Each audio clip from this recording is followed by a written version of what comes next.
Eres el que tiene todo bajo control y no duermes desde hace años. Son las 3 de la mañana. El techo no se mueve. Tú tampoco. Llevas 40 minutos mirando el mismo punto blanco encima de tu cabeza y tu cerebro sigue trabajando como si fuera mediodía. Repasando, calculando, ajustando el plan de mañana. Recordando lo que dijiste esta tarde y cómo debiste haberlo dicho. Preparando respuestas para conversaciones que todavía no han ocurrido. La habitación está en silencio. El incendio, no. La infancia. Tenías 8 años la primera vez que lo hiciste bien. No bien, como en notas. No bien, como en deportes. Bien como en... Nadie tuvo que preocuparse por ti esa noche. Tu padre llegó tarde. Tu madre tenía esa cara. Esa cara específica que aprendiste a leer antes de aprender las tablas de multiplicar. Tensión en la mandíbula. Silencio cargado. El peligro invisible que llena una cocina cuando dos adultos no se hablan. Te fuiste a tu cuarto. Hiciste los deberes sin que nadie te lo pidiera. Te duchaste. Te acostaste. No pediste agua. No pediste que te leyeran nada. Y funcionó. La casa no explotó esa noche. No porque tú lo evitaras, pero eso no lo entendías entonces. Lo que entendiste fue otra cosa. Si eres invisible, si no añades peso, si no necesitas nada, las cosas van mejor. Eso no fue una conclusión consciente. Fue una instalación silenciosa. Un programa que se ejecutó en segundo plano desde esa noche en adelante. Aprendiste a ser el que no da problemas. Y eso, en tu casa, era lo más parecido al amor que encontrabas. La adolescencia. A los 14 años ya llevabas la agenda de 3 personas. La tuya, la del grupo y la de los que no sabían organizarse solos. No era que te lo pidieran. Era que lo hacías antes de que alguien lo pidiera. Porque esperar a que las cosas fallaran te producía algo físico. Una contracción en el pecho. Una especie de alarma que sonaba antes que cualquier señal visible de peligro. En el instituto eras el que resolvía. El que sabía. El que calmaba. Tus amigos decían que eras maduro. Los profesores decían que eras responsable. Tu familia decía que podían contar contigo. Nadie preguntó cómo estabas. Tú tampoco lo preguntaste. No te parecía relevante. Estabas bien. Siempre estabas bien. Esa era tu función. Lo que sí notabas, aunque no tenías palabras para ello, era que cuando algo salía mal en un proyecto, en un plan, en cualquier cosa que tuvieras entre manos, algo dentro de ti reaccionaba de forma desproporcionada. No rabia, no tristeza. Algo más parecido al pánico. Una fracción de segundo donde el suelo desaparecía. Y luego lo tapabas. Y seguías.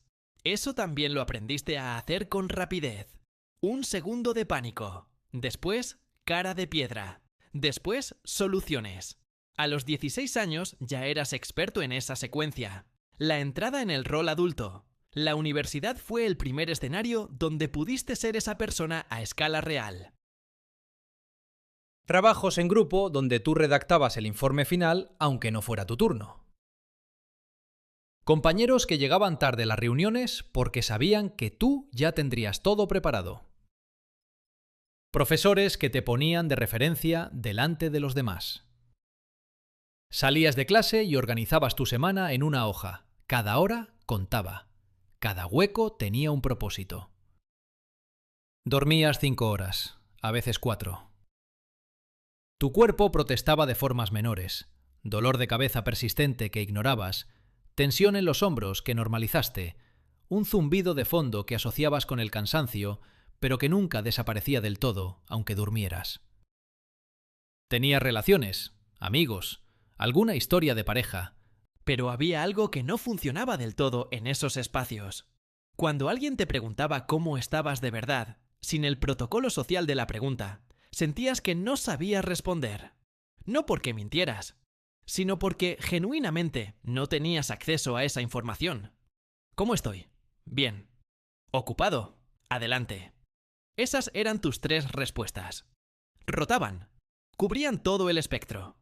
Nadie insistía. Porque por fuera tenías un aspecto completamente funcional. Y la gente funcional no necesita ser revisada. El éxito aparente. A los 28, 30, 32 años, el número exacto no importa. Llegaste a un punto donde todo lo que habías construido parecía confirmar que tenías razón. Trabajo. Ascensos. Proyectos que funcionaban porque tú los dirigías. Un piso. Un coche si querías. Cosas concretas que podías señalar cuando la pregunta interna se ponía ruidosa. Mira esto. Mira lo que has construido. ¿Ves? Funciona. Tu entorno te usaba como ejemplo. El que tiene la cabeza en su sitio. El que no se derrumba. El que puedes llamar a las 11 de la noche con un problema y te lo resolverá con calma. Eso te daba algo. No exactamente felicidad, pero algo. Una sensación de utilidad que llenaba el espacio donde debería haber otra cosa. No sabías el nombre de esa otra cosa. Tampoco lo buscabas. Tenías 42 compromisos mentales abiertos en todo momento. 42 conversaciones pendientes, problemas sin resolver, situaciones que requerían tu atención. Los gestionabas en paralelo. Tu cerebro los procesaba mientras conducías, mientras comías, mientras escuchabas a alguien que te hablaba. Esa persona que te hablaba. A veces notabas que se callaba y esperaba una respuesta. Y tú volvías al presente y respondías lo correcto. Habías aprendido a mantener un hilo de atención superficial disponible para esos momentos. Era eficiente. No eras consciente de que ese hilo superficial era lo único que ofrecías a casi todas las personas de tu vida. 5. Las primeras grietas. No fue un evento, fue una acumulación de momentos pequeños que ignoraste uno a uno. La noche que no pudiste acabar una película porque tu cabeza no paraba de generar tareas pendientes y tuviste que ir a escribirlas para poder seguir viendo. Apagaste la película, escribiste la lista, pero no volviste a encenderla. La mañana que tu pareja, o tu mejor amigo, o alguien cercano te dijo algo y tú respondiste con una solución, cuando lo que esa persona necesitaba era que te quedaras en silencio un momento. Te lo dijeron, incluso con esas palabras exactas. No te pido que lo soluciones, te pido que te quedes aquí. No supiste quedarte. No era incapacidad afectiva, era que tu sistema nervioso llevaba tanto tiempo en modo resolución que no tenía otro modo disponible. El médico de cabecera, en una revisión rutinaria, te preguntó si dormías bien. Dijiste que sí. Era mentira parcial. Dormías. Pero tu sueño era superficial desde hacía años. Cualquier ruido te activaba. Cualquier pensamiento intruso te despertaba y tardabas 40 minutos en volver a dormirte. 40 minutos que usabas para seguir trabajando. En tu cabeza, en la oscuridad. Lo llamabas insomnio leve. No lo trataste. Y el zumbido de fondo que llevabas desde la universidad se hizo un poco más alto. No lo suficiente para ser alarmante, solo lo suficiente para que ya no pudieras no oírlo. Pero tenías cosas que hacer, así que seguiste. La fractura mayor. El evento en sí no fue necesariamente enorme. Pudo ser un proyecto que se cayó después de meses de trabajo. Pudo ser que alguien en quien confiabas tomó una decisión sin consultarte, y las consecuencias llegaron a tu vida sin que pudieras haberlo evitado. Pudo ser una conversación donde alguien te dijo, sin crueldad, que llevaba tiempo sintiéndose solo a tu lado. O pudo ser simplemente un lunes ordinario, donde te despertaste y no pudiste levantarte. No por enfermedad, no por lesión. Por un agotamiento que no tenía nombre en tu vocabulario. Una especie de vaciado total que se manifestó como incapacidad física. Los brazos pesaban. La idea de ducharte era una montaña. La idea de responder correos era el doble de montaña. Te quedaste en la cama 40 minutos más de lo que debías. En esos 40 minutos pasó algo que no te había pasado en muchos años. No hiciste nada. No planificaste. No repasaste. No resolviste. Solo estuviste tumbado con ese peso encima del pecho, que ya no podías llamar cansancio, porque el cansancio se va con el descanso, y esto no se iba. Y por primera vez en mucho tiempo pensaste, sin decírtelo con esas palabras, pero sintiéndolo con esa claridad: no puedo seguir así. Lo tapaste. Te levantaste. Fuiste a trabajar. Pero esa frase se quedó dentro. Ya no podías borrarla. La caída. El cuerpo fue el primero en hablar con claridad. Cefaleas que antes aparecían una vez por semana y ahora eran 3. Tensión en el cuello y los trapecios que ningún masaje resolvía, porque el origen no era muscular. Digestión irregular que achacabas a la comida, a los horarios, a cualquier variable externa que no fuera el estado permanente de alerta de tu sistema nervioso. El médico esta vez preguntó más. Mencionó la palabra estrés. Tú asentiste con la cabeza, como si fuera algo ajeno a ti. El estrés era para los que no sabían gestionarse. Tú te gestionabas. Pero tomaste nota del número de horas de pantalla de ese mes. 212 horas. Más de 6 horas diarias de trabajo, más tiempo de respuesta fuera del horario. Más el tiempo antes de dormir repasando lo del día siguiente. Más las mañanas antes de salir de casa con el teléfono ya encendido. En el trabajo empezaste a cometer errores pequeños. Errores del tipo que antes no cometías porque tu nivel de atención era extraordinario. Ahora tu nivel de atención seguía siendo alto, pero había un punto de saturación que antes no existía o no alcanzabas. Los errores te producían una reacción interna desproporcionada. No rabia hacia afuera, rabia hacia adentro. Una exigencia que no te dejabas cumplir y que ajustabas hacia arriba cada vez que fallabas. El listón no bajó nunca. Solo subiste el coste de alcanzarlo. Las relaciones. Tu pareja o la persona más cercana a ti en ese momento te dijo algo que guardaste en silencio, pero que no olvidaste. Contigo nunca sé si estás aquí. No lo dijeron con rabia. Lo dijeron con una especie de resignación cansada que dolió más que la rabia. Estabas ahí físicamente. Siempre estabas ahí. Pero esa persona tenía razón. El 90% de tu presencia estaba en otro lugar. En el problema de mañana. En la conversación de la semana pasada que no salió como querías. En el plan de contingencia para algo que quizás nunca ocurriera. Ser contigo era como hablar con alguien que siempre tiene un ojo puesto en la salida. 8. El fondo. Son las 3 de la mañana. Ya estuvimos aquí. Pero ahora es diferente. Esta noche no estás repasando tareas. Esta noche el cerebro no está generando soluciones. Esta noche hay algo más parecido al silencio. Un silencio que no es paz. Es el silencio de algo que se ha quedado sin combustible. Llevas, desde que tienes memoria, viviendo en modo urgencia. No la urgencia dramática de las crisis. La urgencia sorda de quien no puede permitirse bajar la guardia. Quien revisa 2 veces antes de enviar.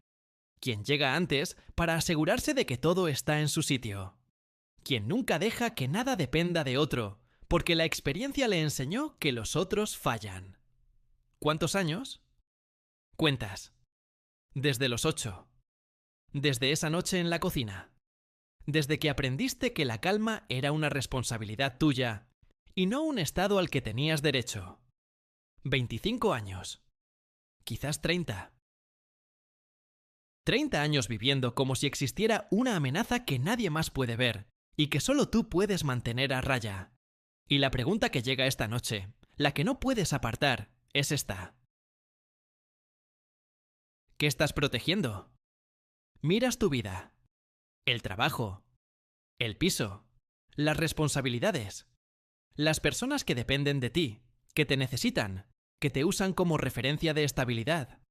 Y te preguntas, ¿cuándo fue la última vez que alguien te sostuvo a ti? No te resolvió algo, no te agradeció algo, no te pidió algo. Solo estuvo ahí, para ti, sin que tuvieras que merecerlo. No encuentras la fecha. Quizás porque nunca dejaste que ocurriera. Porque alguien que siempre tiene todo bajo control no da señales de necesitar ser sostenido. porque aprendiste también a no necesitar que ahora no sabes cómo se hace. El techo sigue blanco. El silencio sigue sonando.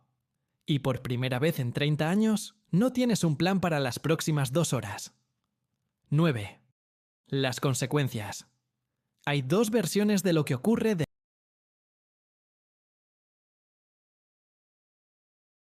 Amanece. Te levantas. Te dices que estabas cansado, que fue una mala noche, que todos tienen rachas así, que lo que necesitas es unas vacaciones, organizar mejor los tiempos, quizás hacer más ejercicio. Haces una lista de ajustes, 4 puntos concretos, con plazos. Te sientes mejor durante una semana, 2 semanas.